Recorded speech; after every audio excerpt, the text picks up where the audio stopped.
학생 여러분, 일주일간 좋은 시간 보냈나요? 오늘은 우리 네 번째 강의로서 선형 방정식에 대해서 학습하도록 하겠습니다. 먼저 광수 생각입니다. 야구 얘기를 하고 있네요. 9회 말 투아웃의 만루입니다. 타석에는 강타자가 들어섰죠. 포수가 사인을 냈습니다. 그리고 스트라이크로 우승이 결정이 됐습니다. 그러자 인터뷰를 하면서 포수에게 물었죠. 마지막 사인이 뭐였죠? 그랬더니 포수가 했던 얘기가 이거죠. 마지막 사인이요. 그냥 그가 최고라고 엄지를 내밀었죠. 라고 이야기를 했습니다. 그렇습니다. 최고의 사인은 믿음입니다. 우리가 믿음을 가지고 있을 때 우리는 얻을 수 있는 것들이 굉장히 많습니다. 믿음 중에서 가장 처음으로 필요한 믿음은 어떤 믿음일까요?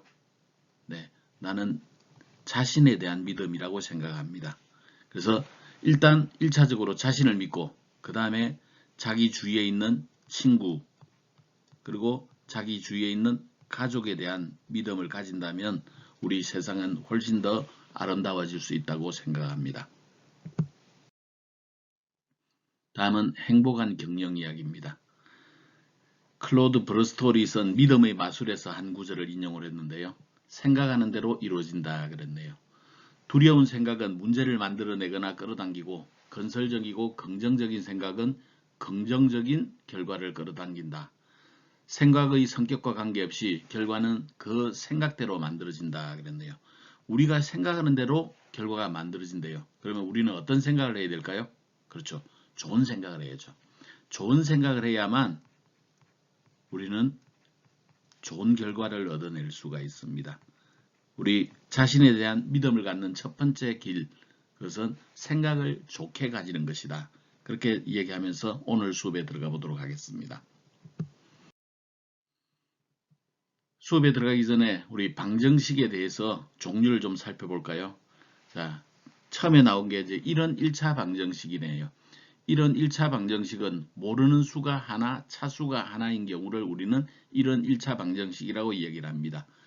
2000년 시드니 올림픽에서 우리가 받은 메달은 다음과 같습니다. 총 메달의 수는 28개, 은메달의 수는 금메달 수보다 1개가 많습니다. 동메달 수는 은메달 수보다 2개가 많습니다. 그러면 우리가 얻은 메달은 총 몇 개일까요? 금메달의 수는 총 몇 개일까요? 네, 금메달 수를 X라고 하면 은메달 수는 금메달 수보다 하나가 더 많죠. 그래서 X 플러스 1이 될 겁니다. 동메달은 은메달 수보다 2개가 더 많죠. 그래서 은메달이 X 플러스 1이니까 여기다가 하나, 2개를 더 더해서 X 플러스 3이 동메달 개수가 되겠습니다. 금메달, 은메달, 동메달 개수를 다 합치면 28개가 돼야 되죠. 그래서 X 더하기 X 더하기 1 더하기 X 더하기 3을 하면 그 전체 결과는 28이 되어야만 합니다. 그러면 현재 X가 3개가 있으니까 3X가 되겠고 요 가로 속에 1과 3이 있죠. 그래서 더하기 4가 되겠네요. 그래서 3x 더하기 4는 28이다. 이렇게 써줄 수가 있겠고 좌변에 x항만 남겨놓기 위해서 4를 우변으로 보냅니다. 그런 것들을 우리 2항 그렇게 이야기를 하죠. 양변에 4를 뺀다 그렇게 해도 됩니다. 그래서 양변에 4를 뺀다 혹은 4를 우변으로 2항을 하게 되면 좌변에는 3x만 남고 우변에는 24가 남게 되겠습니다. 자, 우리 x를 구하는 게 목표죠. 그러면 x 앞에 있는 3을 없애주면 되겠네요. 양변에 3분의 1을 곱합니다. 혹은 양변에 3을 나눕니다. 그러면 좌변에는 x만 남게 되고 우변에는 8만 남게 되겠네요. 그래서 우리 금메달을 총 8개를 땄다. 이렇게 계산을 해낼 수가 있는 겁니다. x의 차수가 얼마라고요? 1. 미지수는 몇 개라고요? x 하나. 그래서 이런 것들을 이론 1차 방정식 그렇게 이야기를 합니다. 자, 이런 1차 방정식 한 번 더 보기로 하죠. 디오판토스라고 하는 분은 고대 그리스 수학자인데 방정식의 아버지라고 불리는 사람입니다. 이 사람이 묘비명에 이렇게 써두었어요. 그랬을 때 디오판토스는 몇 살까지 살았는지를 한번 보기로 하죠. 신의 축복으로 태어난 그는 인생의 6분의 1을 소년으로 보냈다. 다시 인생의 12분의 1이 지난 다음에 얼굴에 수염이 자라기 시작했다. 다시 7분의 1이 지난 뒤 그는 아름다운 여인을 맞이하여 화촉을 밝혔으며 결혼한 지 5년 만에 귀한 아들을 얻었다. 그러나 그의 가엾은 아들은 아버지의 반밖에 살지 못했다. 아들을 먼저 보내고 깊은 슬픔에 빠진 그는 그 뒤 4년간 정수론에 몰입하여 스스로를 달래다가 일생을 마쳤다 그랬네요. 그러면 디오판토스는 몇 살까지 살았을까요? 네, 디오판토스의 나이를 X살이라고 하기로 하죠. 그러면 처음에 소년으로 보는 게 6분의 1 X만큼을 소년으로 보냈네요. 다시 12분의 1만큼을 보냈을 때 얼굴에 수염이 자랐어요. 다시 7분의 1이 지났을 때 결혼을 했네요. 결혼을 하고 나서 우리 5년 만에 아이들을 얻었죠. 근데 아들은 그 아버지의 절반밖에 살지 못했네요. 그리고 뒤에 다시 4년간을 더 공부를 했어요. 자, 그러면 지금 노랗게 표시되어 있는 영역들을 합해주면 결국 디오판토스의 나이가 되겠네요. 자, 한번 계산을 해볼까요? 디오판토스의 나이를 x라고 한다면 자, 6분의 x, 6분의 1을 인생의 6분의 1을 소년으로 보냈다 그렇죠? 6분의 1x, 그 다음에 12분의 1x를 지난 다음에 수염이 자랐고 7분의 x만큼을 보낸 뒤에 결혼을 했어요.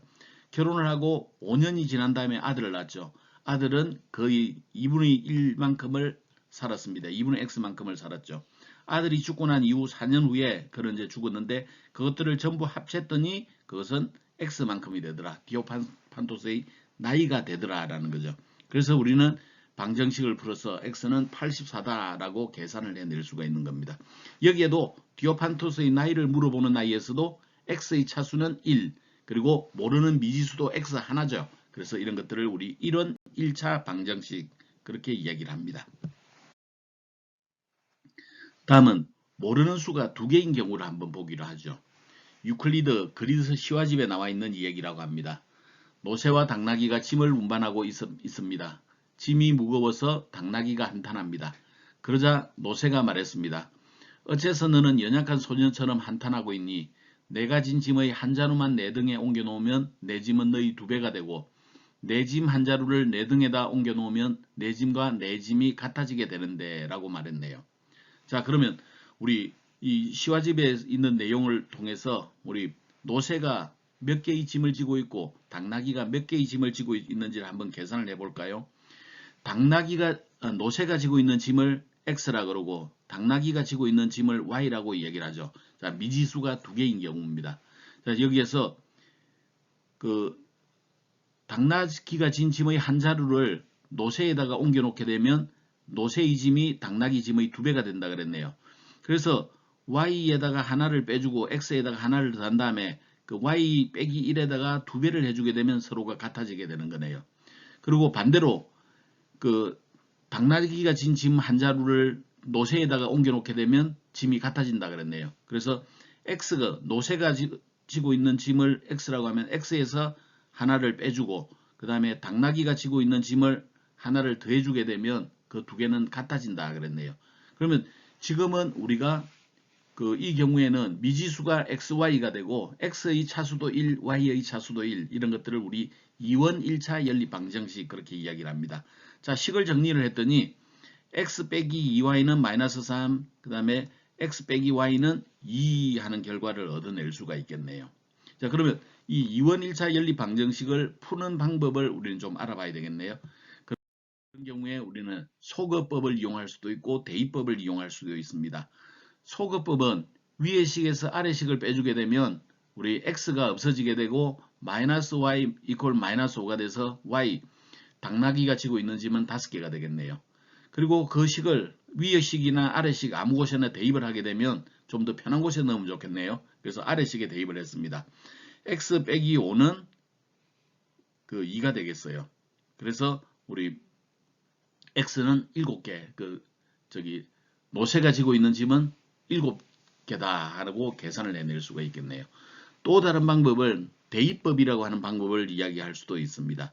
대입법은 그 아래식을 변형을 하게 되면 x는 y 더하기 2 형태로 나타낼 수가 있겠고 그것을 위의 식에다가 x 위치에다 넣게 되면 y 더하기 2 빼기 2y는 마이너스 3이라고 하는 식을 얻어낼 수가 있겠네요.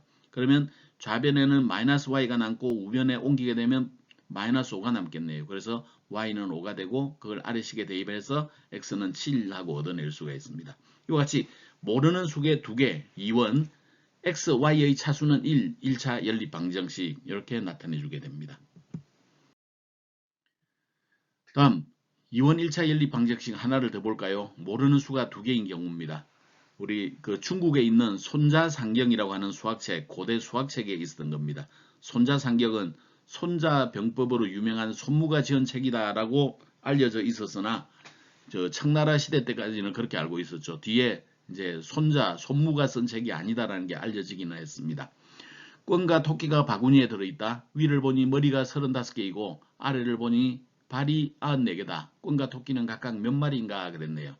자, 손자상경에는 이렇게 계산을 했습니다. 발의 숫자를 절반으로 해라. 그래서 94를 나누었어요. 그래서 47개가 됐네요. 그 값에서 47개에서 머리수 25개를 빼라 그랬네요. 그래서 12개가 나왔습니다. 이 12개는 토끼의 숫자가 됩니다. 자, 머리수에서 그 토끼 숫자를 빼게 되면 이제 꿩의 숫자가 나오겠네요. 23개가 꿩의 수다. 이렇게 손자상경에는 해석하는 방법이 들어 있습니다.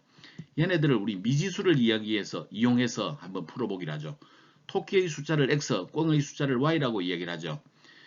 그러면 머리가 35개라고 하는 얘기는 토끼의 숫자와 꿩의 숫자 x 더하기 y를 하면 35가 된다는 뜻이죠. 그 다음에 아래쪽에 보니까 발이 94개네요. 꿩의 발은 2개, 토끼의 발은 4개이니까 토끼의 4배를 해주고 꿩의 2배를 해준 다음에 더해주면 그게 발의 숫자가 되죠. 이 발의 숫자는 94개입니다.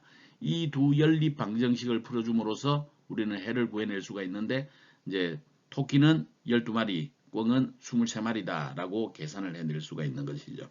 이런 것들을 우리는 모르는 미지수가 2개, 2원, x, y의 차수는 1차 연립 방정식이라고 이야기를 합니다. 다음 1원 2차 연립 방정식도 한번 좀 살펴볼까요? 모르는 수는 하나이고 차수가 2개인 경우입니다.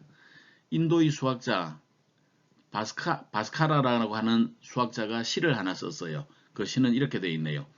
어느 밀림의 숲속에 원숭이 무리들이 신나게 놀고 있네. 그 무리의 4분의 1의 제곱은 숲속을 날뛰며 돌아다닌다네. 산들바람이 불 때마다 서로 소리를 외친다네. 남은 원숭이는 3마리. 거참 모두 몇 마리가 있을까? 이런 시를 썼다고 그래요. 원숭이가 몇 마리일까요? 원숭이의 마리수를 우리 x라고 표시하면 미지수는 하나입니다. 그래서 1원이라고 얘기를 하는 겁니다.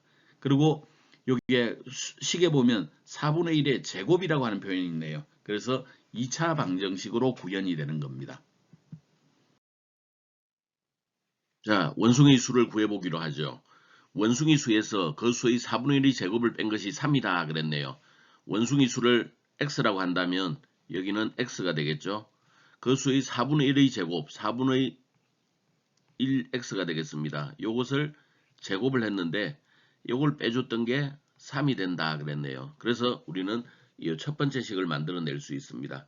이제 4분의 1x의 제곱을 계산을 했더니 x-16분의 1x 제곱 이퀄 3 하는 결과를 얻어낼 수가 있네요. 자, 양변에 16을 곱하겠습니다. 그러면 마이너스 x제곱 더하기 16x 빼기 48 이퀄 0 이렇게 나타내 줄 수 있겠고 양변에 마이너스 1을 곱하면 최종적으로 우리는 x제곱 마이너스 16x 더하기 48 이퀄 0이라고 하는 수식을 얻어낼 수 있습니다. 이 2차 방정식을 인수분해를 하게 되면 자, 인수분해는 우리가 그 제7강에서 다루도록 하겠습니다. 그래서 7강에서 자세히 보기로 하고 우리 여기에서는 그냥 저렇게 한다라고만 쓰기로 하죠. 자, 여기에는 x제곱 마이너스 16x 더하기 48인데 48을 곱해주는 숫자를 그 곱을 계산하고 그 두 개의 합이 16이 될 수 있는 것을 계산해 주면 되겠네요. 그래서 4 곱하기 12가 48이 되고 4 더하기 12는 16이 되니까 우리는 이와 같이 x-4 곱하기 x-12 이퀄 0 이런 형태로 인수분해를 해줄 수 있습니다. 그러면 좌변의 어떤 그 값들이 0이 되는 경우에는 x가 4인 경우에 0 곱하기 마이너스 8이 돼서 0이 되겠죠.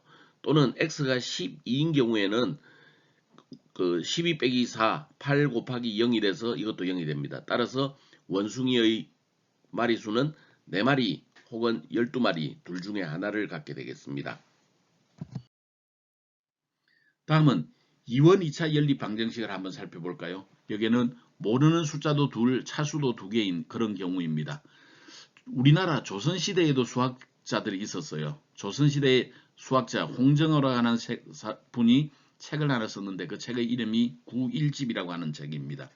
구일집에는 이런 얘기가 있죠. 크고 작은 두 개의 정사각형이 있다 그랬네요. 두 정사각형 넓이의 합은 468평방자이고 큰 정사각형 한 변의 길이는 작은 정사각형 한 변의 길이보다 6자만큼 길다 그랬네요. 자, 그럴 때 우리 그 정사각형이 어떻게 되는지를 계산을 해보고자 하는 겁니다. 자, 정사각형의 변의 길이를 각각 x, y라고 한다면 그 두 정사각형의 합이 648평방자이니까 x의 제곱 더하기 y 제곱을 해주면 그게 468만큼이 되겠네요. 그리고 큰 정사각형의 변이 작은 정사각형 변보다 6자만큼 크다 그랬죠. 이건 달리 말하면 y 값은 x보다 x 더하기 6이다. x보다 6만큼 크다. 그렇게 이야기가 되는 거죠. 그래서 이 경우에는 미지수가 두 개, x, y. 그 다음에 지금 x도 제곱으로 주어져 있고 y도 제곱으로 주어져 있네요. 이런 것들은 2차입니다. 이런 것들을 2원 2차 연립 방정식이라고 이야기를 합니다. 자, 이제 이 식을 해결하기 위해서 y는 x 더하기 6이니까 그 값을 y에다가 대입을 하게 되면 x제곱 더하기 x 더하기 6의 제곱은 468이라고 써줄 수 있겠네요. 자, 이제 x 더하기 6의 제곱을 쫙 풀어헤칩니다. 풀어헤치게 되면 우리가 그 x제곱에다가 여기에서 나온 x제곱을 합쳐서 2x제곱이 나오겠고 여기에 6x 해서 12x가 나오겠네요. 그 다음에 6 곱하기 6 36에다 마이너스 468을 했더니 우리 마이너스 432라고 하는 값이 나왔습니다. 자, 여기 x제곱에 2가 있으면 계산하기 조금 귀찮으니 2를 나누어 줬네요. 그래서 우리 x제곱 더하기 6x 빼기 216 이꼴 0이라고 하는 형태로 방정식을 만들어낼 수 있겠습니다. 이 방정식을 인수분해는 우리가 뒤에 계산하니까 그때 자세히 보기로 하죠. 인수분해를 했더니 x 빼기 12 곱하기 x 더하기 18을 했더니 그 값이 0이 되더라. 그러면 x는 12가 되거나 마이너스 18이 돼야 되죠. 근데 두 정사각형의 변의 길이가 마이너스가 될 수가 없습니다. 그래서 마이너스로 나온 결과는 버리게 되죠. 그래서 x는 12의 결과만 남습니다. x가 10이라면 이 수식에서 y 값을 계산해낼 수 있고 y는 18이다. 이렇게 구해낼 수가 있네요. 자, 여기서 우리가 알고 싶은 것은 미지수가 두 개, 차수도 두 개인 방정식, 2원 2차 연립 방정식이라는 형태의 방정식도 있을 수 있다라는 걸 살펴보았네요. 자, 지난 시간을 잠깐 좀 했던 내용 살펴볼까요? 지난 시간에는 우리가 분수라고 하는 얘기를 했습니다. 분수를 알기 위해서 우리는 최소 공배수라고 하는 내용도 했고 최대 공약수라고 하는 내용도 공부를 했습니다. 최소 공배수는 공통이 아닌 인수와 공통인 인수의 곱들로 우리가 계산을 해낼 수가 있었죠. 쭉 인수분해를 한 다음에 공통이 아닌 인수, 공통인 인수는 한 번만 적용하면 최소 공배수가 나왔습니다. 최대 공약수는 기본적으로 공통인 인수의 곱으로 소인수분해했을 때 공통인 인수의 곱으로 나타내주면 최대 공약수가 나왔습니다. 그리고 기약분수라고 하는 것도 우리가 공부를 했죠. 기약분수는 기본적으로 약분을 통해서 처리를 해줄 수가 있었습니다. 그리고 분수의 연산에 대해서 공부를 했네요. 덧셈과 뺄셈의 경우에는 우리가 통분이라고 하는 걸 통해서 처리를 해줬습니다. 곱셈은 분자는 분자끼리, 분모는 분모끼리 곱해주면 되죠. 그런데 하나 조심할 것, 대분수는 가분수로 변환을 해서 연산을 해야만 제대로 된 연산을 수행할 수가 있습니다. 나누셈을 계산할 때는 우리 서양식으로 keep, change, flip이라고 하는 방법을 썼죠. 마찬가지로 나누셈도 대분수는 가분수로 변환을 해서 계산을 해줘야 됩니다. 자, 우리 위에 있는 그림을 잠깐 볼까요? 크기가 같은 분수가 있는데 그 분수의 성질에서 우리 약분을 할 수도 있고 통분을 할 수도 있습니다. 일반적으로 약분을 하는 과정은 기약분수를 계산을 해내는데 사용을 하게 되겠고 통분을 하게 되면 공통분모를 통해서 덧셈 뺄셈을 계산하는 용도로 사용이 됩니다. 그래서 약분을 할 때 사용하는 게 최대 공약수라고 하는 것을 약분할 때 사용을 하게 되고 우리 통분을 할 때는 최소 공배수라는 걸 이용을 해서 우리 통분을 처리해 준다 하는 것도 저번 시간에 공부했었네요. 다음 분수, 소수의 부호를 계산하는 데 있어서 덧셈과 뺄셈은 기본적으로 별로 어려울 게 없죠. 덧셈은 그 분모의 부호가 양수가 되도록 해주게 되겠고, 그 다음에 뺄셈도 덧셈의 형식으로 바꿔주면 굉장히 편리하게 계산할 수 있다 그랬네요. 곱셈 나누셈에는 룰 오브 사인즈라고 하는 게 있었죠. 별거 아니었습니다. 같은 부호를 가지면 양수가 되고 다른 부호를 가지면 음수가 되더라. 이게 분수 소수의 곱셈에서 그 사인의 법칙, 룰 오브 사인즈라고 하는 법칙이었습니다. 자, 오늘 수업에 들어가 보기로 하죠. 오늘 수업에서는 유리수가 뭔지를 한번 다시 정리를 해보기로 하죠. 이미 우리 유리수 공부를 다 했습니다. 그러나 유리수에 대해서 한 번 더 살펴보기로 하죠. 그리고 선형 방정식이라고 하는 것을 살펴보도록 하겠습니다. 선형 방정식은 1대1 관계에 주어지는데 선상에 존재하는 방정식을 선형 방정식이라고 이야기를 합니다. 보통 1차 방정식들이 선형 방정식이다 그렇게 이야기를 할 수가 있죠. 그 다음에 지금까지 여러 번 해왔던 분배 법칙을 적용하는 것도 살펴보겠습니다. 그리고 함수라고 하는 개념을 좀 도입을 해보기로 하죠. 보통 함수 그러면 사람들이 좀 힘들어하고 있는데 함수 제대로 정의만 딱 따져보면 별 것 없습니다. 우리 두려워하지 말고 함수를 같이 살펴보겠습니다.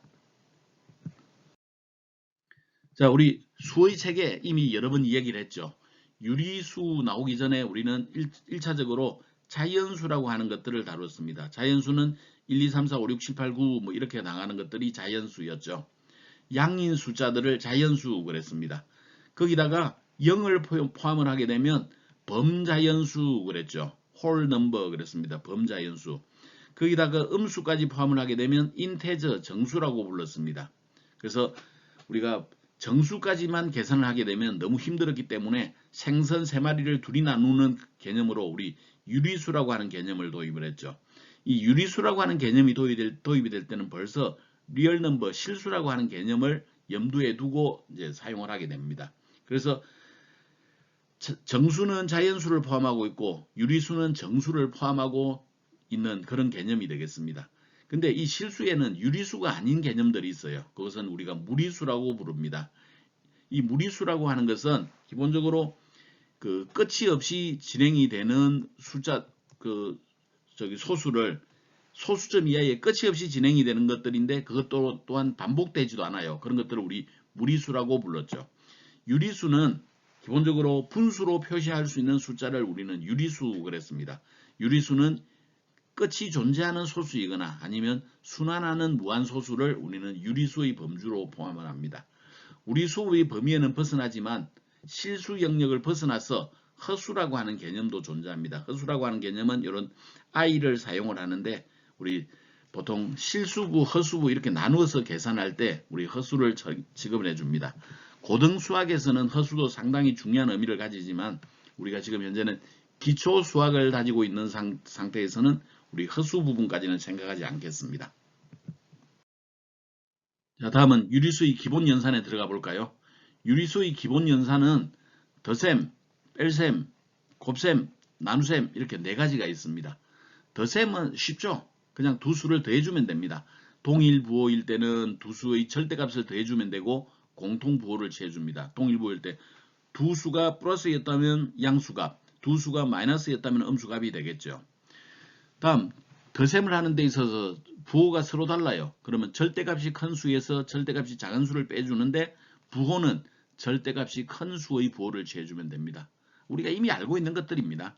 자, 뺄셈은 우리가 두 수를 뺄 때는 빼는 수의 부호를 바꿔주고 덧셈으로 연산을 해주면 되겠습니다.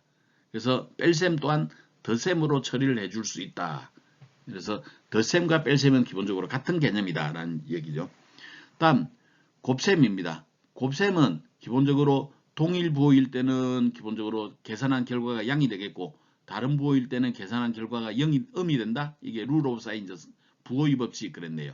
그리고 두 수 계산된 값의 크기는 절대값을 곱해주면 됩니다. 그리고 나누셈의 경우에는 keep, change, flip 방법을 적용하라 그랬네요. 그리고 곱셈과 동일한 방법으로 기본적으로 구해내면 됩니다. 그래서 곱셈과 나누셈은 원론적으로 거의 같은 개념으로 이제 처리를 해줄 수 있습니다. 자, 예제를 통해서 한번 계산해 볼까요? 5 빼기 7 그랬네요. 부호가 둘 다 음수예요. 그러면 결과는 음수가 되겠고 5와 7의 절대값을 더했더니 12가 되네요. 그래서 마이너스 12가 된다. 이렇게 처리해 주면 되겠네요. 마이너스 6 더하기 9 하나는 부호가 마이너스 하나는 플러스네요. 그런 경우에는 절대값이 큰 것에서 절대값이 작은 것을 뺀다 그랬네요.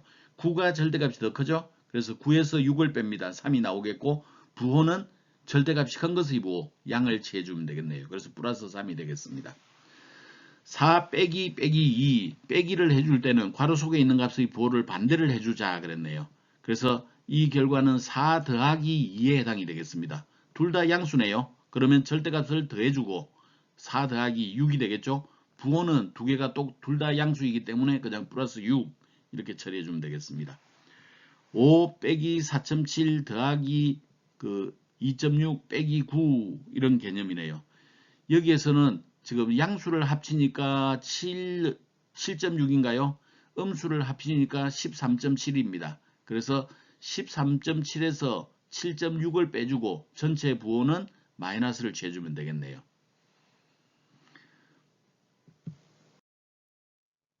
자, 다음을 계산하라 그랬습니다. 3 곱하기 7입니다. 3 곱하기 7은 마이너스 플러스가 곱해졌네요. 그래서 계산 결과는 마이너스가 되겠고 3과 7의 곱셈을 계산해서 부호 마이너스를 붙여주면 되겠습니다. 마이너스 8분의 3 곱하기 마이너스 6분의 5네요. 두 개가 플러스가 다 같아요. 그러면 계산된 결과는 양수가 나오겠죠. 그러면 우리 분수 곱셈 계산했죠. 3 곱하기 5를 해서 분자에다 써주고 8 곱하기 6을 해서 분모에다 써주면 되겠습니다. 필요한 경우 우리는 약분을 처리를 해주면 되겠네요.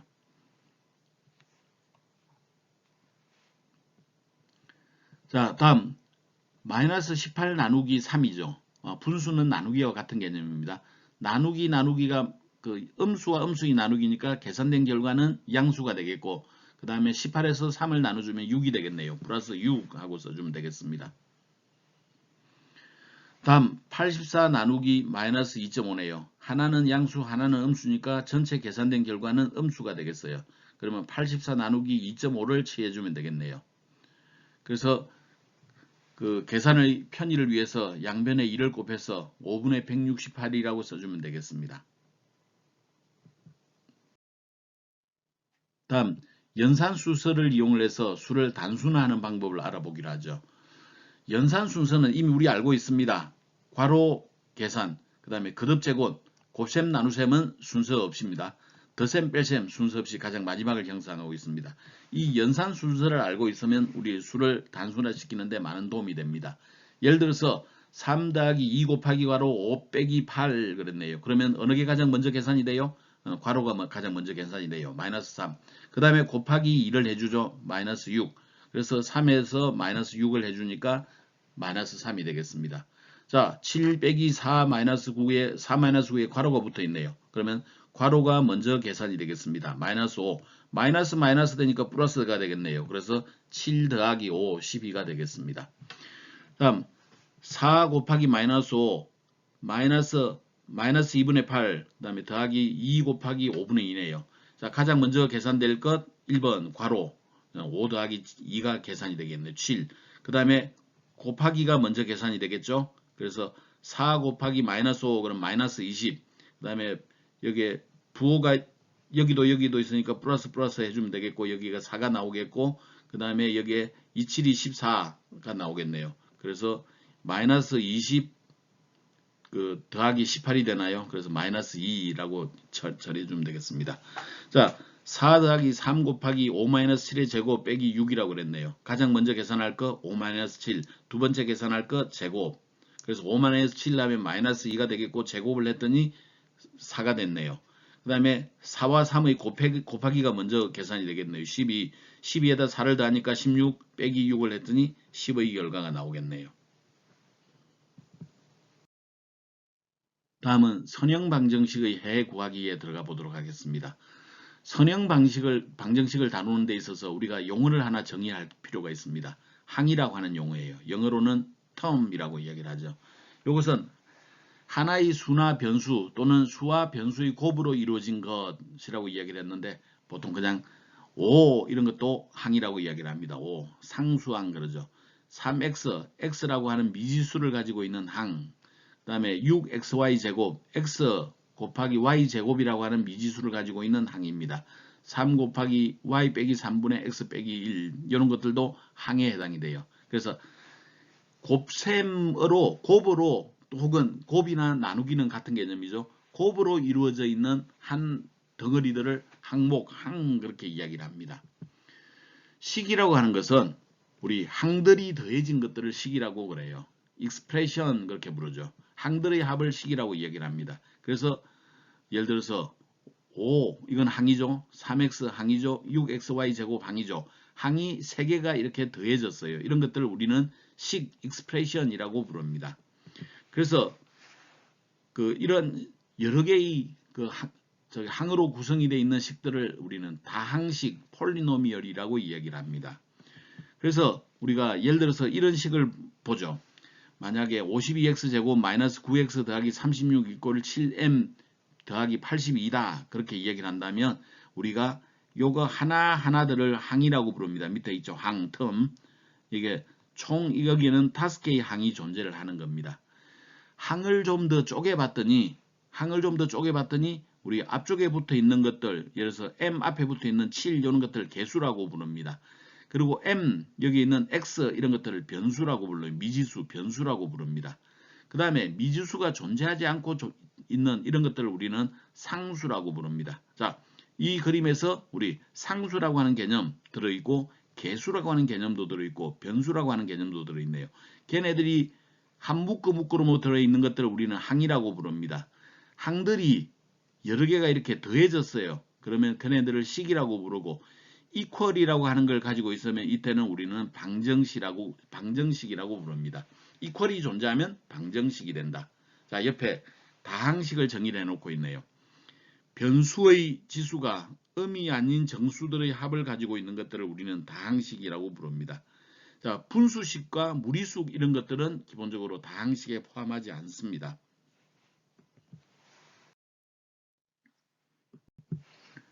자, 방정식으로 들어가 보죠. 앞 그림에서 우리 이제 살펴봤습니다. 방정식 이퀘이션이라고 하는 것은 미지수가 존재하거나 미지함수가 한 개 이상 존재하는 등식입니다. 등식, 달리 말하면 이퀄이 존재한다 그런 얘기죠. 방정이라고 하는 말은 중국 고대 수학서인 구장산술에서 유래했다고 하죠. 그래서 방정식이라고 하는 것은 이런 것들이 방정식의 예입니다. 이퀄이 존재하죠. 이런 것들도 방정식의 예입니다. 이퀄이 존재하죠.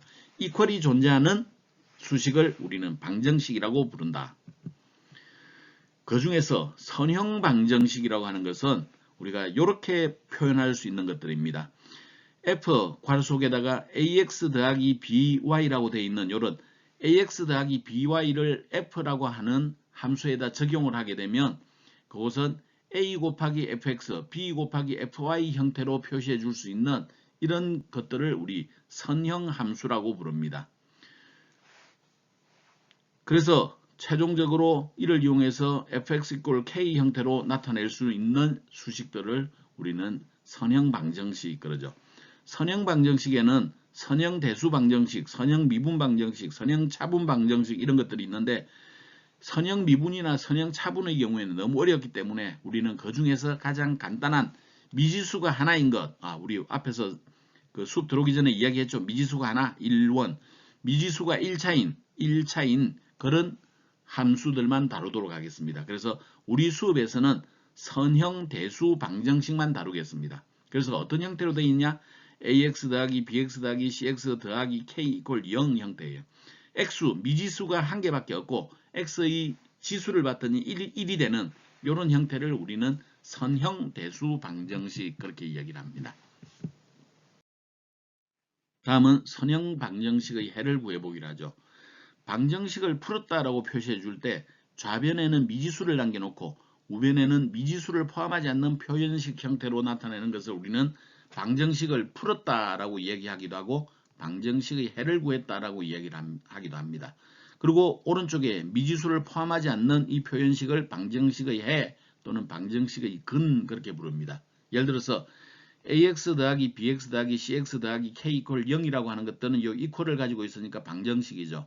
여기에서 해를 구하게 되면 미지수 x를 구하는 겁니다. 그래서 x = 알파 형태로 구해내는 거고 이 알파를 우리 x의 해, x의 근 그렇게 부르는 겁니다. 방정식의 해, 방정식의 근 그렇게 부르는 겁니다. 이런 것들은 등식의 기본 원리를 이용해서 해로 차근차근 접근해 가게 되는데 등식의 기본 원리라고 하는 것은 이미 우리가 알고 있는 겁니다. 양변의 등식에다가 같은 값을 더해도 등호가 유지되더라. f 이퀄 g일 때는 f에다가 어떤 세모를 더하고 g에다가 세모를 더해도 같더라. 양식의 등변에 같은 값을 빼도 등호는 유지되더라. f에다가 세모를 빼주거나 빼주고 g에 세모를 빼주면 등식이 그대로 성립하더라. 양변에 같은 값을 곱해도 등호는 유지됩니다. f에다 세모를 곱하고 g에다 세모를 곱해도 등식은 바뀌지 않더라. 그 다음에 양변에 같은 값으로 나눠도 등호가 유지됩니다. f 나누기 세모를 하고 g 나누기 세모를 해도 등호는 유지되더라. 단 나눌 때는 세모 값이 0이 되면 안 됩니다. 왜 그렇죠? divide by 0, 0으로 나누기는 성립하지 않는다 그랬어요. 값을 결정할 수 없다 그랬죠. 자, 이제 덧셈을 이용해서 선형방정식을 푸는 예제를 한번 구해보기로 하죠. x 더하기 4 이퀄 8의 해를 구하라 그랬네요. 그러면 지금 왼쪽에 우리 x 더하기 4가 있는데 x만 남겨놓으려면 어떻게 하면 되죠? 그렇죠. 왼쪽에 4를 빼주면 돼요. 근데 한쪽에만 4를 빼면 안 되죠. 양쪽에 4를 빼면 돼요. 그래서 양쪽에 마이너스 4를 이렇게 빼주면 되는 겁니다. 그랬더니 좌변에는 x만 남고 우변에는 8 빼기 4가 남더라. 그래서 x 더하기 4 이퀄 8의 해를 구하면 4로 구해낼 수가 x 이퀄 4로 구해낼 수가 있다. 두 번째 예제를 살펴볼까요? x 더하기 3은 8이다. 그러면 여기다가 마이너스 3을 없애주기 위해서 양변에 마이너스 3을 더해주면 되겠네요. 그래서 마이너스 3을 더해줬더니 x는 5가 나오더라. x 빼기 2는 사이에서 양변에 2를 더해주면 되겠죠. 그래서 x는 6으로 구해내면 되겠습니다. x 더하기 5 이퀄 2에서는 우리가 양변에 5를 빼주면 되겠네요. 그래서 5 더하기 x 빼기 5는 2 빼기 5 형태가 되겠고 x는 마이너스 3이다 라고 구해내면 되겠습니다. 10 이퀄 x 빼기 1 빼기 1을 양변에서 없애주기 위해서는 더하기 1을 해주면 되겠네요. 그래서 우리 양변에 1을 더해서 이제 그 x를 11로 구해낼 수가 있습니다. 자, 우리 등식에 있어서 위치를 바꿔도 관계가 없죠. 11 이퀄 x라고 써주는 것을 우리는 x 이퀄 11 형태로 나중에 바꾸어서 써주게 됩니다. 이와 같이 처리해 주는 것을 우리는 보통은 이제 이항이라고 이제 처리를 해줍니다. 트랜스포지션 그러죠. 위치를 바꿔주는 것입니다. 등식의 기본 원리를 이용해서 덧셈, 뺄셈을 이용할 때는 얘네들을 한 항을 그 오른쪽으로 옮겨주는 것과 같은 역할을 합니다. 예를 들어서 여기에서 살펴볼까요? x 더하기 3 이퀄 8이라고 하는 것은 x를 3을 오른쪽으로 넘기면 8 빼기 3이라고 써줄 수가 있죠. 그래서 x는 5가 된다. 이런 식으로 계산해 주는 방식을 우리는 이항이라고 부릅니다. 이항. 자, 다음은 곱셈을 이용해서 선행방정식을 푸는 데 들어가 보기로 하죠. 4x 이퀄 48의 해를 구하라 그랬네요. x 앞에 4가 붙어 있어요. 그럼 4를 없애기 위해서는 어떻게 하면 될까요? 그렇죠. 양변에 4를 나눠주면 되겠습니다. 4를 나눠줬더니 4, 4 없어지고 요거 나눠서 12만큼이 남더라 라고 계산을 해주는 것이죠. 자, 45 이퀄 0.5x의 해를 구하라 그랬네요. 0.5x는 2분의 x 그렇게 표시해 줄 수도 있습니다. 그러면 양변에 2를 곱해주면 되겠네요. 또는 양변에 0.5씩 나눠줘도 되겠네요. 자, 양변에 2를 곱하는 형태로 해줬더니 90 이퀄 x 형태로 나타내 줄 수 있고 두 위치를 바꾸어서 우리는 x는 90이다 이렇게 표시해 주면 되겠습니다. 4분의 1 n 이퀄 7의 해를 구하라 그랬네요. n 앞에 있는 4분의 1을 없애려면 어떻게 하면 되죠? 양변에 4를 곱하면 되죠. 그래서 여기에 4분의 1n 앞에 4를 곱하고 7에다가 4를 곱해줍니다. 그랬더니 좌변은 n만 남고 우변은 28이 됐네요. 마이너스 n 이퀄 25의 해를 구하라 그랬네요. n 앞에 마이너스가 붙어 있어요. 그러면 어떻게 하면 돼요? 마이너스 1로 나눠주면 되겠죠. 그래서 좌변을 마이너스 1로 나누고 우변을 마이너스 1로 나눕니다. 그랬더니 n은 마이너스 25다. 이렇게 표시해주면 되겠네요. 다음은 동류항을 갖는 선형 방정식을 풀어보기로 하죠. 그러면 동류항이 무슨 뜻인지를 알아야 되겠네요. 동류항은 우리가 앞서 이야기할 때는 유사항이라고 표시하기도 했습니다. 동류는 같은 종류 그런 의미죠. like term 또는 similar terms 이렇게 표시해 줍니다. 동일한 변수 지수를 갖는 두 개 이상의 항을 우리는 동류항이라고 부릅니다. 예를 들어서 4xy 삼성, xy 삼성이라고 하는 게 미지수죠. 8xy 삼성, xy 삼성이 미지수입니다. 5xy 삼성, xy 삼성이 미지수죠. 그래서 이 세 가지는 서로 x 곱하기 y의 삼성을 똑같이 포함을 하고 있어서 비슷한 친구지간 동류항이다. 그렇게 이야기할 수 있습니다. 동류항은 분배 법칙을 이용해서 하나로 묶어낼 수가 있습니다. 그래서 식을 간단하게 하고 우리는 해를 구해낼 수가 있는 것입니다. 자, 예제 7번에서는 2x 더하기 3x 이퀄 13 더하기 2의 해를 구하라 그랬네요. 지금 현재 보면 여기에는 x의 1승으로서 동류항입니다. 두 개는. 이것은 x의 0승에 해당이 되는 거죠. 그래서 동류항입니다. 상수항에 해당이 되는 것들이죠. 따라서 좌변에 우리가 분배 법칙을 적용하면 x로 묶어낼 수가 있고 그러면 5x 결과를 얻겠죠. 우변은 그냥 상수의 합이니까 13에다 1을 더해서 15가 나왔습니다. 자, 그랬더니 5x 이퀄 15라고 하는 형태로 나오네요. 여기에서 x 앞에 있는 5를 없애기 위해서는 양변을 같은 값 5로 나눠주면 되겠네요. 그래서 5로 나누면 없어지고 해서 3의 결과가 남습니다. 최종적으로 x는 3이다 라고 구해낼 수 있네요. 선형 방정식은 동류항을 이용하면 우리 굉장히 손쉽게 해를 구해낼 수가 있습니다.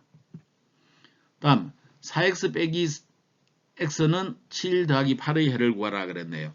좌변에 봤더니 x 미지수를 가지고 있어요. 그래서 4x와 마이너스 x는 동류항입니다. 7과 8은 상수항으로 동류항이죠. 그래서 좌변에 x를 묶어내서 4 빼기 1x, 3x가 나오겠고 우변에는 7 더하기 8을 해서 15가 나왔네요. x 앞에 3을 없애기 위해서는 양변에 3을 나눠주면 됩니다. 그래서 3을 나눴더니 없어지고 해서 5가 남네요. x는 5다라고 해를 구해주면 되겠습니다.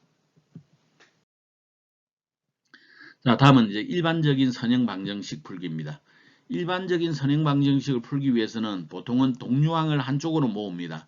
그리고 우측에는 이제 상수항들만 남겨놓게 되죠.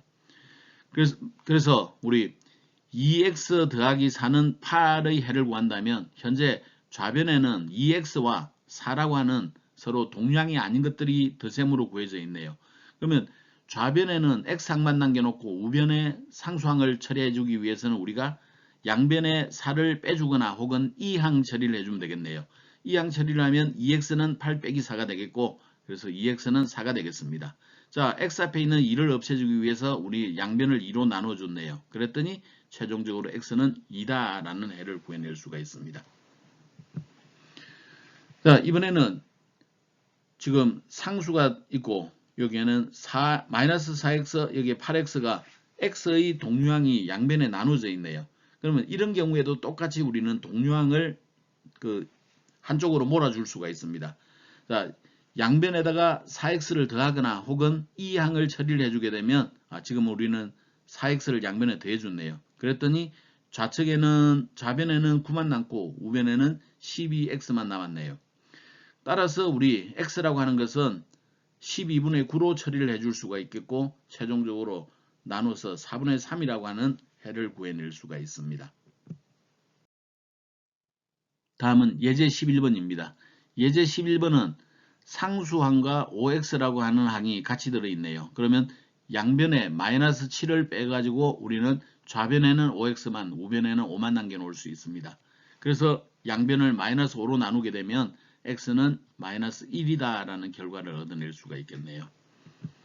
예제 12번에서는 4x, 3x, x가 이렇게 좌우면에 흩어져 있습니다. 그리고 마이너스 3, 마이너스 3도 좌우변에 이렇게 흩어져 있네요. 그래서 왼쪽에는 x항만, 오른쪽에는 상수항만 넘겨놓기 위해서 우변에 3x가 있으니까 양변에 3x, x를 빼주겠습니다. 그리고 좌변에 마이너스 3을 없애주기 위해서 3을 더해주기로 하죠. 그래서 좌우변에 3x, 그 다음에 x를 각각 빼주도록 하고 좌우변에 3만큼을 더해주도록 하겠습니다.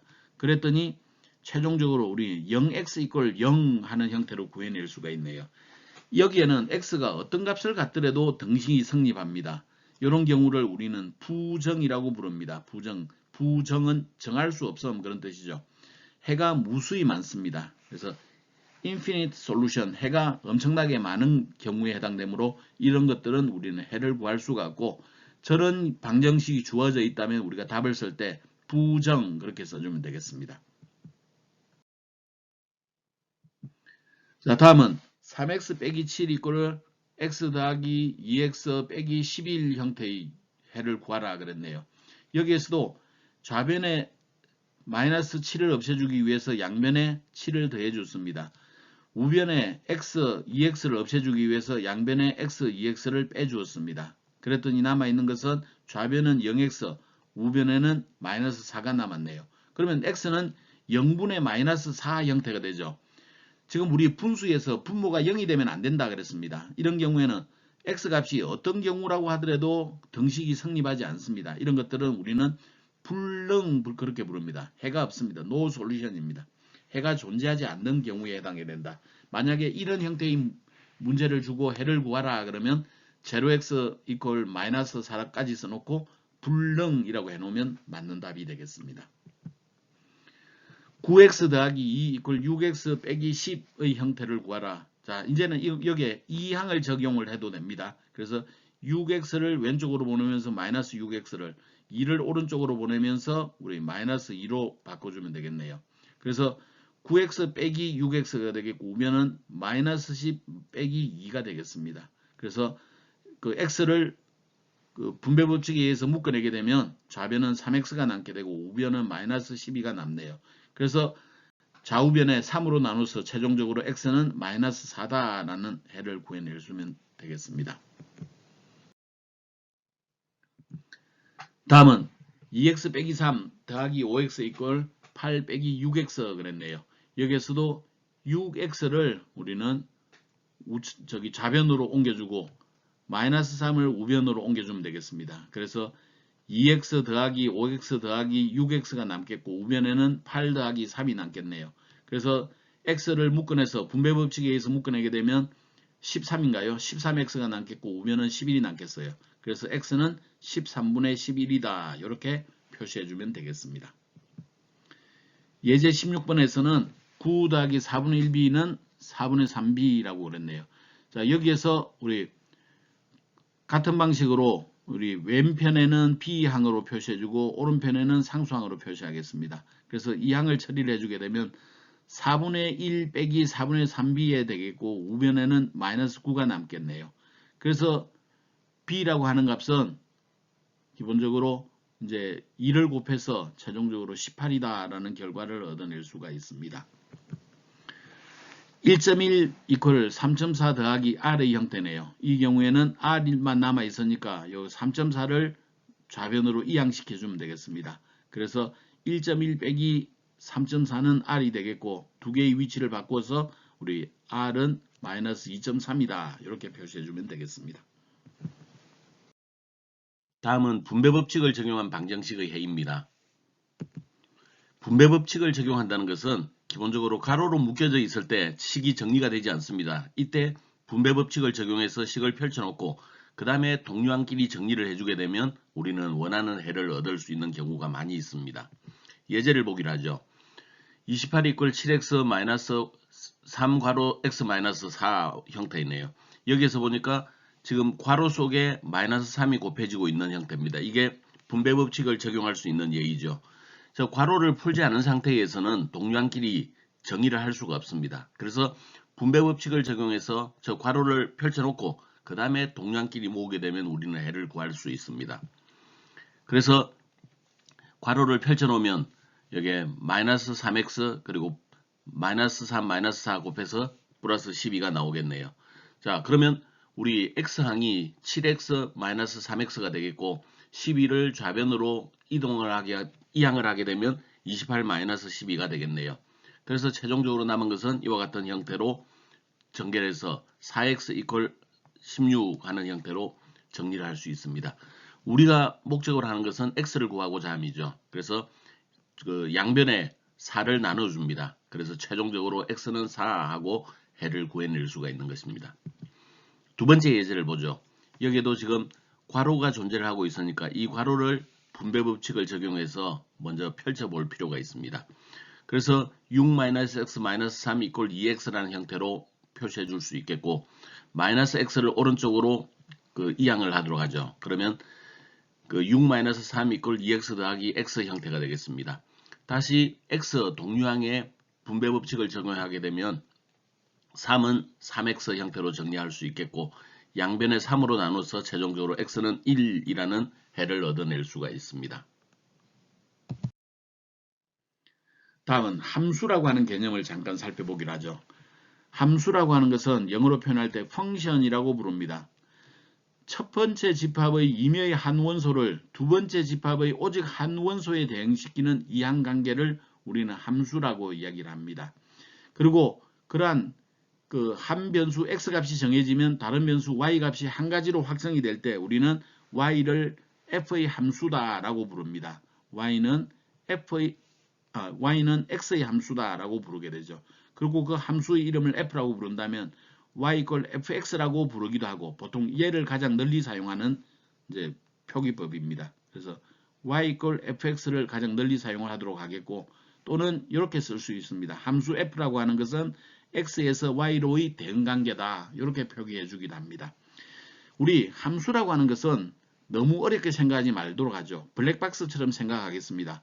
우리가 빵 만드는 기계에다가 밀가루를 넣었더니 빵이 튀어나오더라, 이런 블랙박스, 밀가루만 넣어주면 빵이 나오더라 라는 형태로 표시해 주면 되겠습니다. 그러면 fx라고 하는 함수가 블랙박스처럼 존재한다면 a라고 하는 값을 넣어줬더니 fxa라고 하는 값이 튀어나오더라, 이런 것들을 함수라고 부릅니다. 저게 1대1로 우리가 넣어준 것들이 맞아 떨어져야 돼요.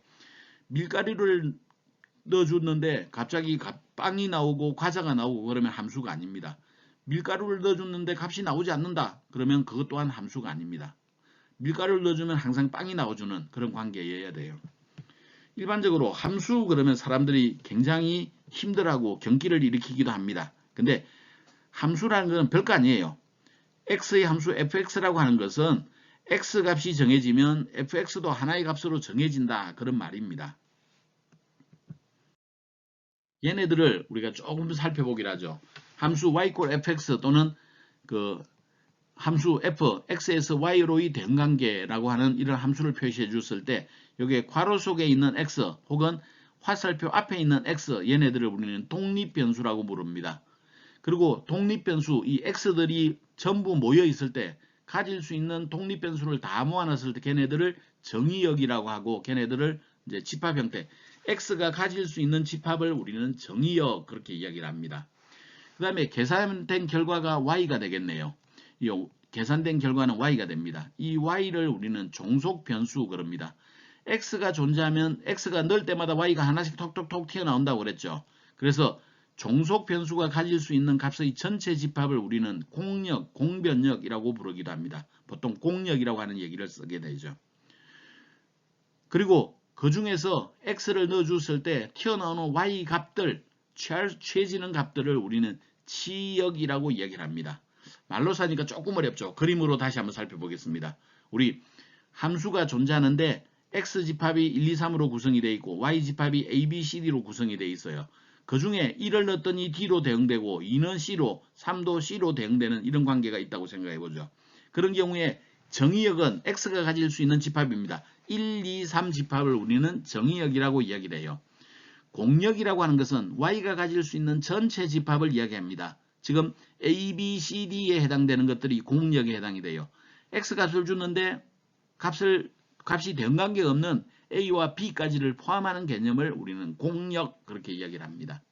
근데 실제로 사용된 y값들을 보면 1을 주었을 때 사용됐던 d, 2와 3을 주었을 때 사용된 c밖에 없죠.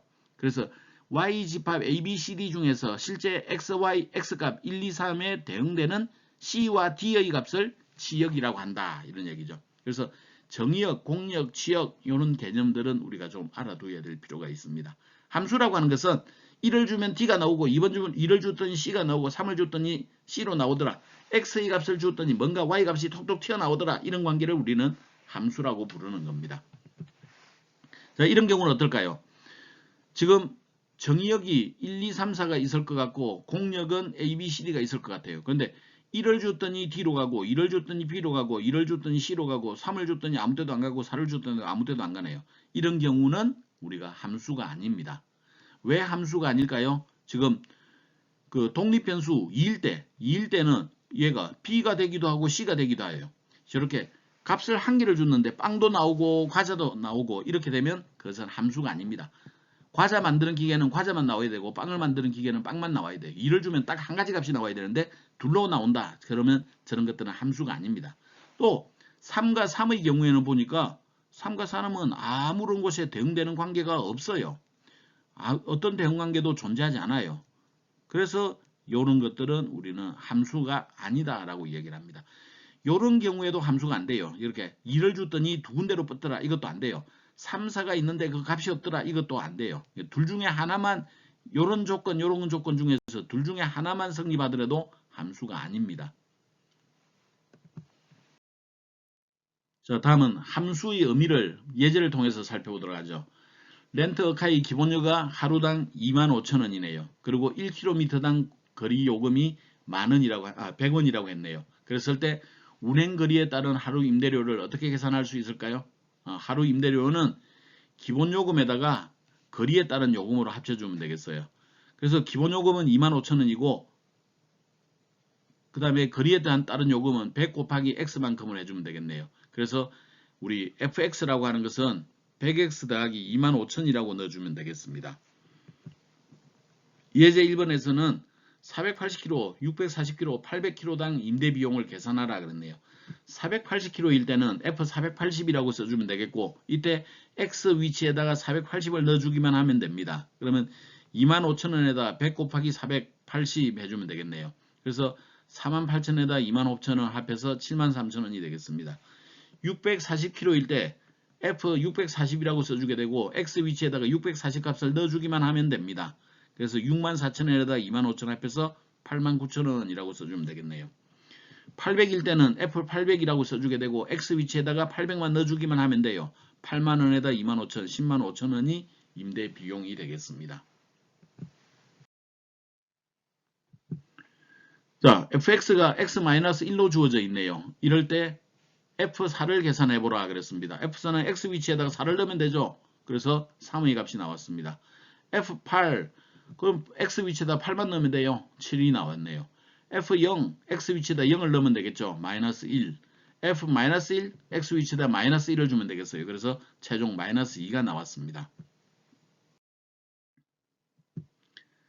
다음은 다음 아래 다양한 입력값에 의한 함수 값의 범위, 취역을 확인하라 그랬네요.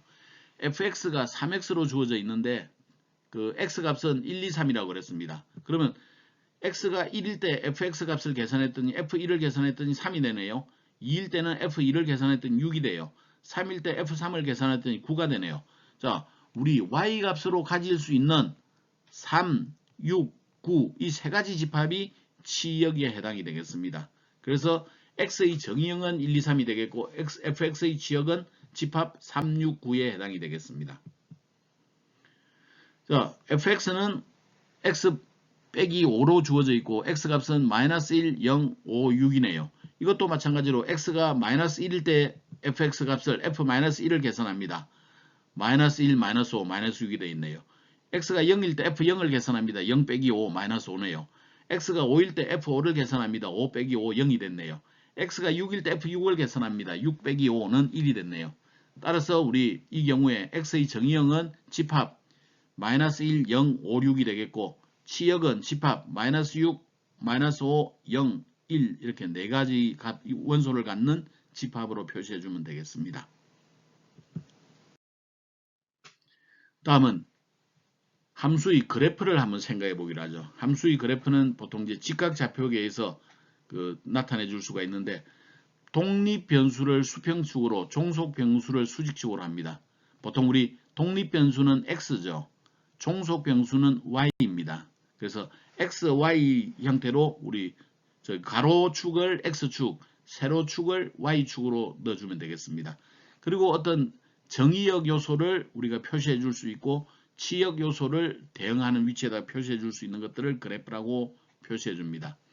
자, x의 정의형이 3, 0, 2, 4 집합일 때 함수 fx 이퀄 x 더하기 1을 계산하고 그래프를 그려라 그랬네요. x가 마이너스 3일 때 f-3은 마이너스 3 더하기 1, 그래서 마이너스 2가 되겠네요.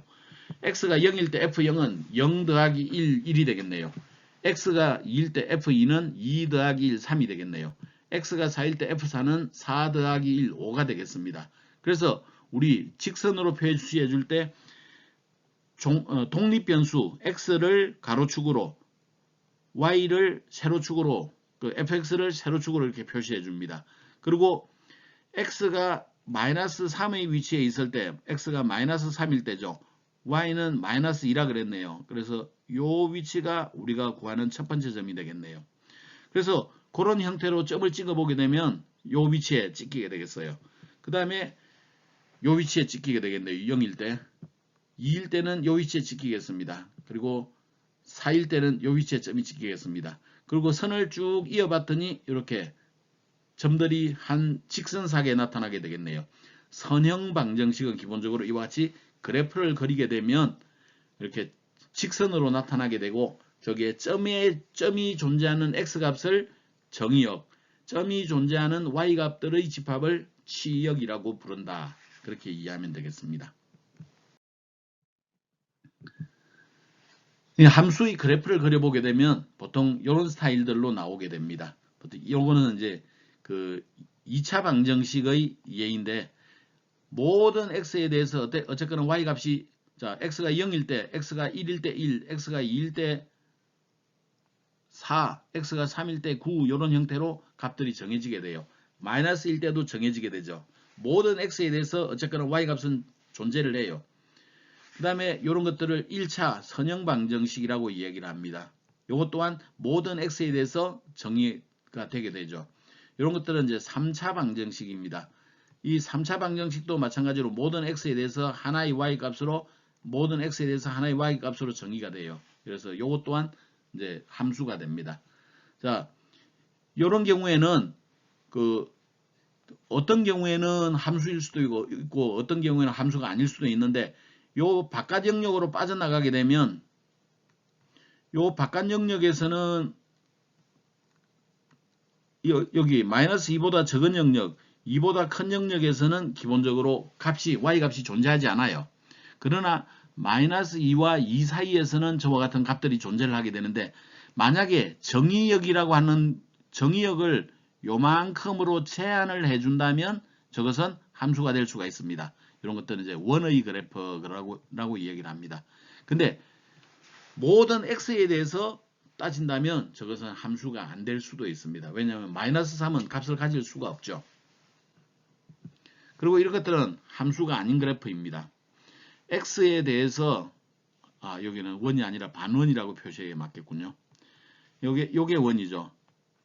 x에 대해서 0일 때 이렇게 값이 두 개가 되어 있어요. y 값이. 이런 경우에는 마이너스 1일 때도 두 개죠. 이런 것들은 함수가 될 수가 없습니다. 이런 형태로 구성이 되어 있는 게 있다면 요것 또한 x가 요 위치에서는 값이 하나, 둘, 세 개가 있죠. 그리고 바깥쪽은 값이 존재하지 않습니다. 그리고 이것은 x가 2일 때만 값이 존재하고 나머지 위치에서는 x가 2일 때는 무지하게 많은 값이 존재하고 나머지 위치에서는 값이 존재하지 않습니다. 이런 것도 그래프가 아니죠. 여기에는 x가 음수일 때는 값이 존재하지 않고 이것 때는 값이 두 개씩 존재를 해요. 여기도 두 개가 존재를 하게 되죠. 이런 것들은 함수가 아닌 그래프입니다.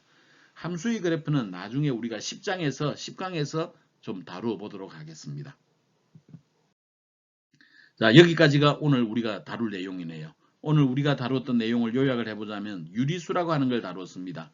유리수라고 하는 것은 수를 다루는 데 있어서 수는 자연수, 거기다가 포함해서 정수, 거기에 포함해서 유리수라고 하는 게 있고 유리수와 별도로 무리수가 있어서 요 전체가 실수가 되었었죠. 실수. 요런데 그 중에서 요 영역에 존재하는 게 유리수였습니다. 유리수라고 하는 것은 기본적으로 분수로 표현할 수 있는 수식이 유리수였습니다. 그래서 소수점 이하가 정해져 있거나 아니면 순환되는 소수 같은 것들이 유리수에 해당이 됩니다. 그리고 우리가 2원 1차 선형 방정식을 풀어보았죠. 1원 1차 선형방정식을 풀어보았죠. 1원 미지수가 하나, 1차 하나인 거죠. 보통 우리는 거기에 대해서 x라고 하는 미지수를 따졌고 요 차수가 1에 해당되는 거. 그래서 x만 존재하는 범위 내에서 우리는 선형방정식을 적용을 해봤습니다. 해를 구하기 위해서는 양변에 같은 값을 더하거나 빼거나 곱하거나 나누거나 처리를 해주죠. 그리고 그 식을 간단하게 하는데 분배법칙을 적용해서 괄호 속에 있는 것들이 있으면 펼친 다음에 정리를 해주면 우리는 해를 구할 수가 있었습니다. 그리고 함수라고 하는 걸 따져봤네요. 함수는 어떤 x값들에 대해서 y값들이 이렇게 1대1로 대응이 될 수 있는 것들을 우리 함수라고 얘기를 했고, 요게 x 위치에 존재하는 값들의 집합을 우리는 정의하기라고 이야기를 했습니다. y에서 존재할 수 있는 값들의 집합을 우리는 공역이라고 했고, 그 중에서 실제로 대응관계를 가지는 값들을 우리는 치역이라고 불렀습니다. 치역은 함수값들의 집합을 치역이라고 불렀죠. 그래서 여기까지가 우리 그 방정식에서 다루려고 했던 내용들이 되겠습니다. 자, 1시간 동안 수업 듣느라 고생 많았습니다. 여러분들에게 늘 강조했죠. 질문은 중요하다. 여러분들을 수업을 담당하는 교수님이 한 분씩 계실 거예요. 그래서 모르는 게 있으면 늘 교수님께 질문을 함으로써 좀 더 쉽게 이해하고 쉽게 따라갈 수가 있습니다.